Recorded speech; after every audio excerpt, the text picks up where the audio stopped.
ഈശോ മിശിഹായ്ക്ക് സ്തുതിയായിരിക്കട്ടെ. ക്രിസ്തുവിൽ എനിക്ക് ഏറ്റവും സ്നേഹവും വാത്സല്യമുള്ള സഹോദരങ്ങളെ, യോഹന്നാന്റെ സുവിശേഷം 9-ാം അധ്യായം 31-ാം തിരുവചനം ഇങ്ങനെയാണ് പറയുന്നത്: ദൈവം പാപികളുടെ പ്രാർത്ഥന കേൾക്കുകയില്ല, എന്നാൽ ദൈവത്തെ ആരാധിക്കുകയും ദൈവത്തിൻ്റെ ഇഷ്ടം നിറവേറ്റുകയും ചെയ്യുന്നവരുടെ പ്രാർത്ഥന ദൈവം ശ്രവിക്കുന്നു. പ്രാർത്ഥിക്കുന്നവരെ ശ്രദ്ധിക്കേണ്ട ഒരു വലിയ കാര്യമാണിത്. പ്രാർത്ഥന നിസ്സാര കാര്യമല്ല. പ്രാർത്ഥനയെ നിസ്സാരവൽക്കരിക്കാനും പറ്റില്ല.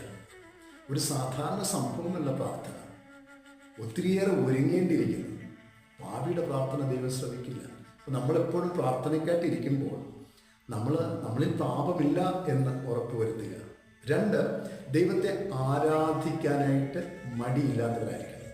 ഒപ്പം ദൈവത്തിൻ്റെ ഹിതം ചെയ്യുവാനായിട്ട് മടിയില്ലാത്തവരായിരിക്കണം. ഇന്നീ വചനം ശ്രമിക്കുമ്പോൾ പ്രാർത്ഥനയിൽ വരുന്ന ഈ തടസ്സങ്ങളെ ദൈവം നമ്മൾ അകറ്റട്ടെ. നമ്മളുടെ പ്രാർത്ഥന ദൈവം കേട്ടുവെന്ന് ഉറപ്പുവരട്ടെ എന്ന് പ്രാർത്ഥിച്ചുകൊണ്ട് നിത്യം പിതാവും പുത്രനും പരിശുദ്ധാത്മാവും സർവേശ്വരന്റെ അനുഗ്രഹം നിന്നിലും നിന്റെ കുടുംബത്തിലും ഉണ്ടാകട്ടെ.